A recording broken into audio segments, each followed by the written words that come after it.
جب وہ بات کرتا ہے کسی دکھ کی تو اب وہ کوئی ذاتی دکھ نہیں ہے، اب وہ انسانیت کے دکھ میں جل رہا ہے۔ اس لیے ہم یہ بات کرتے ہیں کہ نقطہ نظر تبدیل ہو گیا، اب وہ ایک دنیا کی بات کرتے ہیں، دنیا میں ہونے والے مظالم کی بات کرتے ہیں، لیکن ان کے الفاظ، ان کا انداز مکمل طور پر وہی رہتا ہے۔ اور یہ ایک ایسی خصوصیت ہے کہ جو فیض کے لیے مخصوص ہے۔ دیکھیں، احتجاجی شاعری کچھ اور لوگوں نے بھی کی، جس میں ساحر لدھیانوی ہمارا اگلا شاعر، حبیب جالب بہت بڑا نام،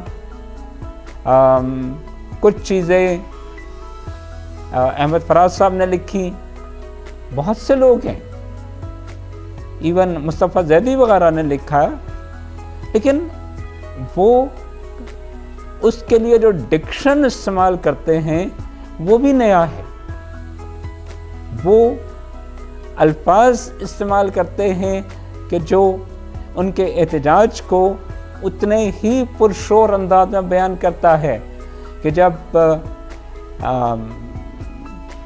حبیب جالب نظم لکھتا ہے تو وہ میں نہیں مانتا قسم کی چیزیں لکھتا ہے، جب ساحر لکھتا ہے تو وہ ہم دیکھیں گے اس قسم کی بات لکھتا ہے کہ ان کے الفاظ میں وہ جاہریت پائی جاتی ہے، ایگریشن ہے۔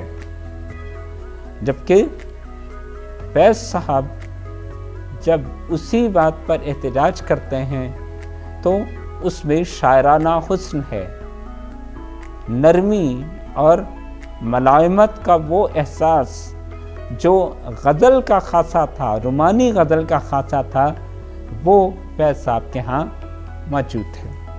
اس لیے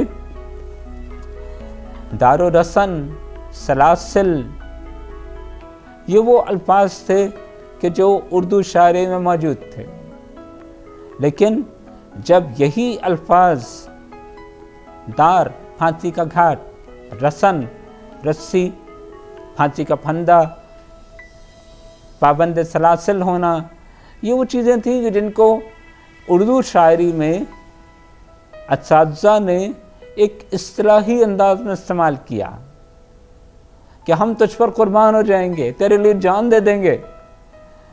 جب فیض کہتا ہے کہ میں تیرے لیے جان دے دوں گا تو وہ واقعی پھانسی کے خطرے سے دوچار ہے۔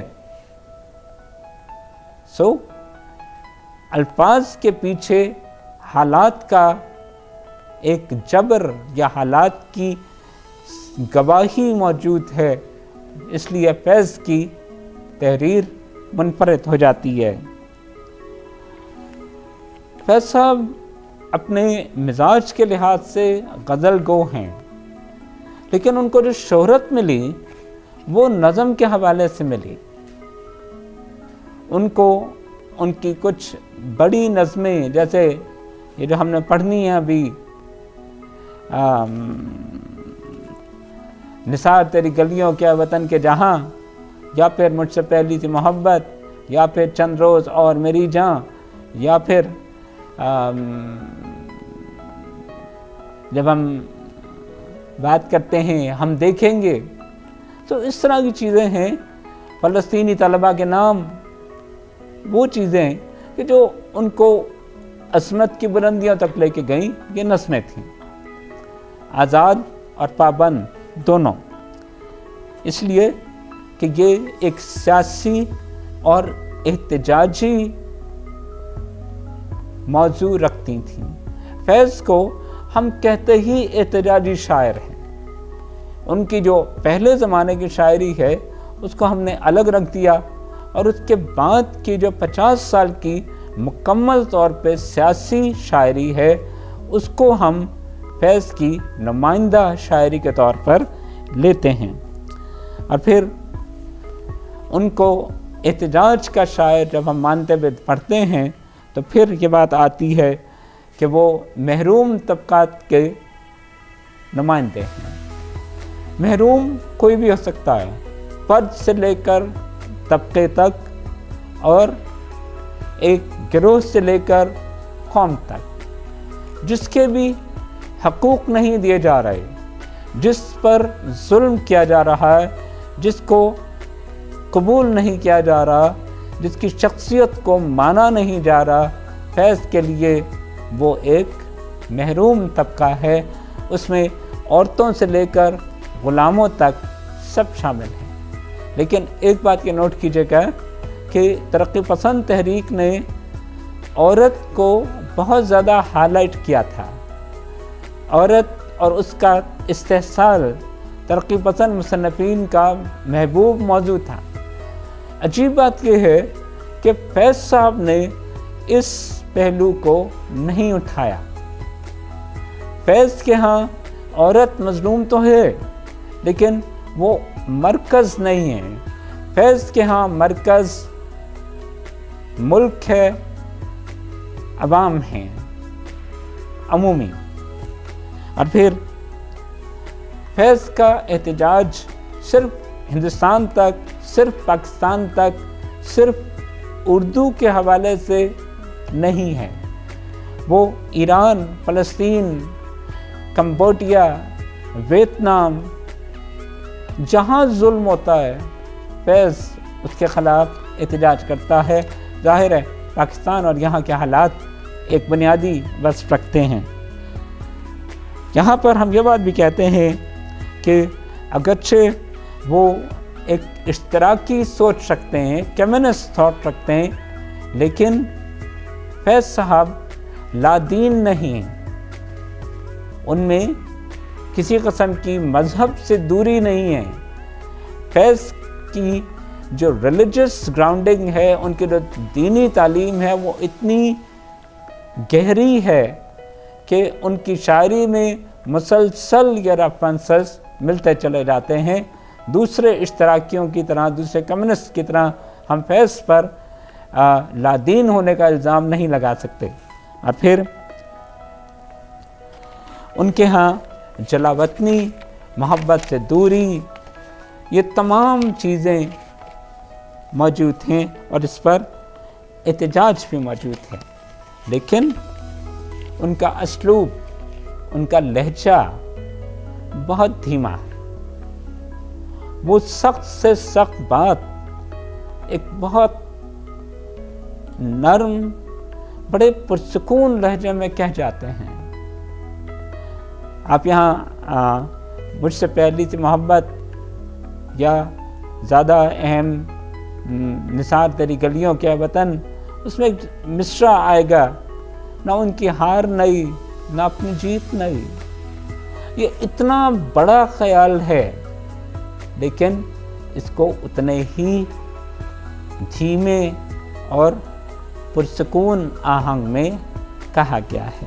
اس لیے فیض کو اپنے نظریات پر، اپنی سوچ پر، حق کے کامیاب ہونے پر اتنا یقین ہے کہ ان کے لیے اپنی آواز بلند کرنا ضروری رہا ہی نہیں۔ فیض کا دھیما انداز، ان کی نرمی، ان کی ملائمت، ان کی ایک بہت اہم خصوصیت بن جاتی ہے۔ اور اس کے ساتھ اگلا نقطہ یہ آتا ہے کہ وہ ایک پر امید شاعر ہے۔ رجائیت، حق کی فتح پر یقین۔ اور جن لوگوں نے احتجاج کیا وہ صرف احتجاج ہے، ان کو اپنی فتح کا یقین نہیں ہے۔ شاعر کہتا ہے تو وہ یہ کہے گا کہ وہ صبح کبھی تو آئے گی۔ اگر جالب ہے، فراز ہے، کچھ مصطفیٰ زیدی ہے، کہیں کہیں نظر الاسلام ہے، تو وہ احتجاج کر رہے ہیں، لیکن اس یقین کے ساتھ کہ یہ صرف احتجاج ہے۔ جبکہ فیض اس سے ایک قدم نہیں 10 قدم آگے جاتے ہیں اور یہ کہتے ہیں کہ ظلم ہو رہا ہے، ٹھیک ہے، لیکن یہ ظلم ختم ہوگا۔ اور پھر فیض کا علمی اور ادبی پس منظر ان کو کبھی مایوس نہیں ہونے دیتا۔ تاریخ، فلسفہ، ادب، ہر بات ان کو یہ یقین دلاتی ہے کہ آخری فتح صرف حق اور سچائی کی ہوتی ہے۔ اس بات کو ہم نے پہلے بھی ڈسکس کر لیا ہے کہ ان کے عملی زندگی اور ان کے نظریے میں کوئی فرق نہیں ہے۔